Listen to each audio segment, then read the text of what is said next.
The following portion of Great Day KC is sponsored by 1 Hour Heating and Air.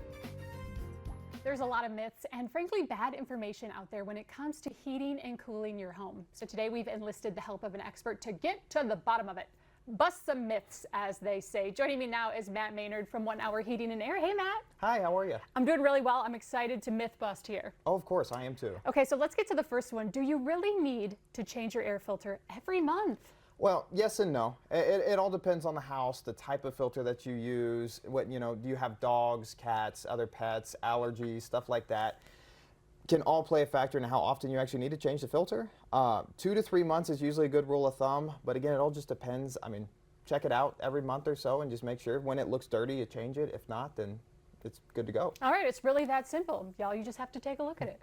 All right, the next one. Does cranking the thermostat down really cool your house down faster? If it's the dead of summer and it's 90 degrees out there, if I turn it down to like 40, is it going to get there quicker? No, and that's one thing we run into a lot in the field is, it's not working, so I turned it down even more. Your AC it's designed to move so much heat at one time. Okay. And typically it's designed to remove about 20 degrees worth of heat at any given period.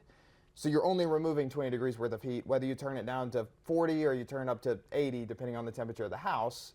Now, as the temperature in the house starts to decrease, then you'll start to see it decrease a little bit faster, just because it's easier to remove that heat.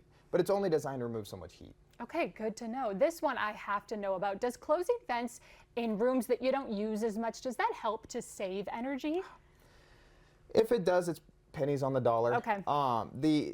Your duct system is designed to deliver air evenly throughout the house. And so whenever you close vents off in certain rooms, you might only be shutting off a little bit of air at a time, but it's not delivering the air the way it's supposed to or designed to. Sure. So you're not getting really what we want to get out of it by doing that. Okay, that makes a lot of sense. Now this one I am guilty of, so I need to know if it actually works.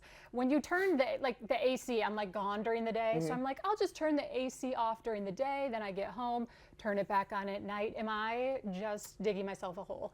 Yes. Oh no! So the big thing with that is whenever you let it get super high in the house, so you leave it off completely, you're saving the energy there, but you're actually making the AC have to run significantly harder whenever you do kick it on. Okay. Because again, it can only remove so much heat at one time, and it's going to struggle to kind of catch back up and to go. So you are saving on electric costs, but you're kind of making up for it on the back end with how much wear and tear you're putting on the AC system.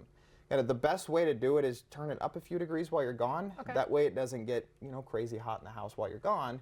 But when you get home, you can cool it down, and it just takes less time, less wear and tear, and to get a little bit more comfortable. Yeah. A smart thermostat can help with that as well. And so like my system, I have it turned up to, usually I keep my house at 62.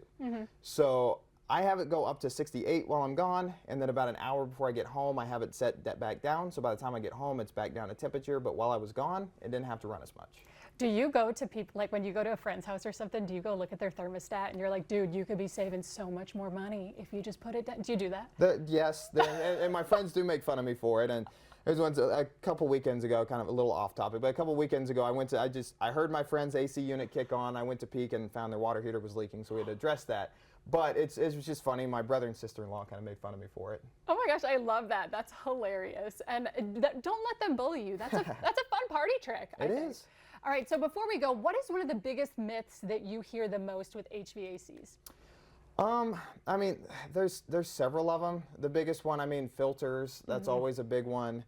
And not needing maintenance. Okay. And a lot of people say, oh, you don't actually have to do the maintenance. When it breaks down, you fix it. But it's going to break down so much quicker. It's going to degrade the efficiency so much quicker if you don't take care of it. Yeah. It's almost like buying a brand new car and then never getting an oil change and say, oh, when the engine seizes, we'll take care of it. But by that time, it costs so much more in the long run when you could just be taking care of it. Yeah, when you say it like that, it's like, duh, it's a no-brainer. Thank you so much, Matt, for being here. You're the expert. We always learn so much. Oh, thank you so much for having me. Yeah, of course. All right, y'all.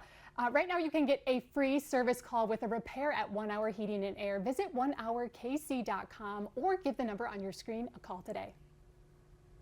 The preceding portion of Great Day KC was sponsored by 1 Hour Heating and Air.